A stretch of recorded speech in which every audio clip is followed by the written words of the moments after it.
دنا فتدلّا کی منزلوں میں پہنچا، اپنے اللہ کے قرب خاص میں، وہاں جہاں 2 کمانوں سے بھی کم کا فاصلہ رہ گیا، تو میرے اللہ نے مجھ سے 70,000 مرتبہ فرمایا میرے محبوب مانگو کیا مانگتے ہو، جو مانگو گے عطا کریں گے۔ محبوب مانگو کیا مانگتے ہو، جو مانگو گے عطا کریں گے۔ محبوب مانگو کیا مانگتے ہو، جو مانگو گے عطا کریں گے۔ تو اس وقت سیدہ مچل گئی کہ اللہ نے 70,000 مرتبہ فرمایا محبوب کیا مانگتے ہو مانگو۔ تو میرے آقا سے انہوں نے عرض کی بابا جان پھر آپ نے کیا کیا مانگا، کیا کیا طلب کیا؟ تو سرکار فرماتی اپنی شہزادی سے بیٹی وہ جب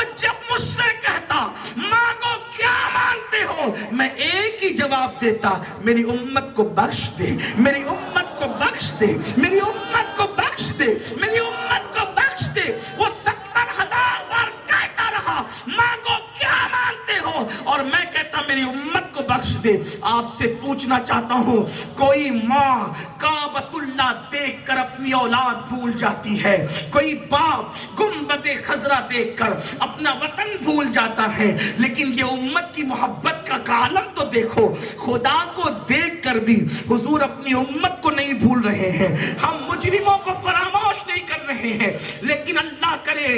جو لوگ شراب اور جوے کی لعنت میں مبتلا ہیں ان تک ان کے دل اور کانوں تک یہ آواز پہنچ جائے، وہ رسول جو رحمت للعالمین ہے، وہ رسول جو طٰہٰ و یاسین ہے، وہ رسول جس نے کبھی اپنے پتھر مارنے والوں پہ لعنت نہیں فرمائی، وہ رسول جس نے اللہ اکبر اپنے جان کے دشمنوں جو کافر تھے ابو جہل جیسے کافر، ان کے بیمار پڑنے پر بھی حضور ان کی عیادت کے لیے گئے۔ اب نشہ کرنے والوں کو سن لینا چاہیے، وہ رسول جو امت سے ماں باپ سے زیادہ پیار کرتے ہیں، یعنی ماں باپ اولاد سے جو پیار نہ کر سکیں اس سے زیادہ میرے آقا امت سے پیار کرتے ہیں۔ اللہ اکبر، طائف میں جنہوں نے پتھر مارے ان کو کبھی بد دعا نہیں کی، یعنی دعائے ضرر نہیں کی، جن پہ لعنت نہیں کی، جنہوں نے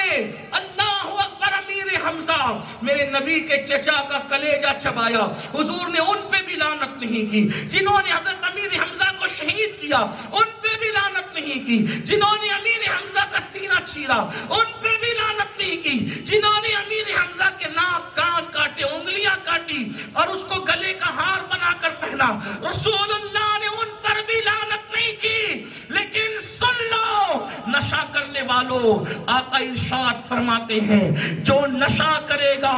اس پر محمد کی روحی فدا، محمد الرسول اللہ کے رب کی اور تمام فرشتوں کی اور تمام نبیوں کی طرف سے لعنت برستی ہے۔ اور اللہ کے رسول علیہ السلام فرماتے ہیں نشہ کرنے والا بیمار پڑے، دیکھو ابو جہل جیسے کافر کی بیماری میں عیادت کے لیے جانے والے رسول نشہ کرنے والوں کے متعلق فرما رہے ہیں اور ہمیں عبرت کی دعوت دے رہے ہیں کہ نشہ کرنے والوں سے اسلام کیسا سلوک سکھاتا ہے۔ اللہ کے رسول نے فرمایا جو نشہ کرے اگر وہ بیمار پڑ جائے اس کی عیادت کرنے مت جاؤ، وہ راستے میں ملے اس کو سلام مت کرو، ان کے ساتھ اپنی بیٹیوں کے رشتے مت کرو۔ یہاں تک فرمایا میرے آقا نے، ام المومنین سیدہ عائشہ صدیقہ کہتی ہے عبرت کے لیے کہ جب نشہ کرنے والا مر جائے تو اس کی نماز جنازہ میں مت جاؤ۔ حالانکہ حنفی المسلک ہونے کے اعتبار سے میں فقہی اعتبار سے اس کا قائل ہوں کہ کبائر کا مرتکب چاہے جیسا ہی ہو اس کی جنازہ پڑھی جائے گی، لیکن حدیث بیان کرتے ہوئے عبرت کے طور پہ کہہ رہا ہوں، ام المومنین عائشہ صدیقہ رضی اللہ تعالیٰ عنہ فرماتی ہے کہ اللہ کے رسول نے فرمایا ان کا جنازہ نہ پڑھو تاکہ لوگوں کو عبرت ہو کہ نشہ کرنے والوں کا انجام کیا ہے۔ بلکہ اللہ کے رسول صلی اللہ علیہ وآلہ وسلم فرماتے ہیں جو نشہ کرے، اب توجہ کرنا، جو نشہ کرے اس سے میں محمد بیزار ہوں۔ آقا نے فرمایا میں بیزار ہوں، جبریل بیزار ہے، میکائیل بیزار ہے، اسرافیل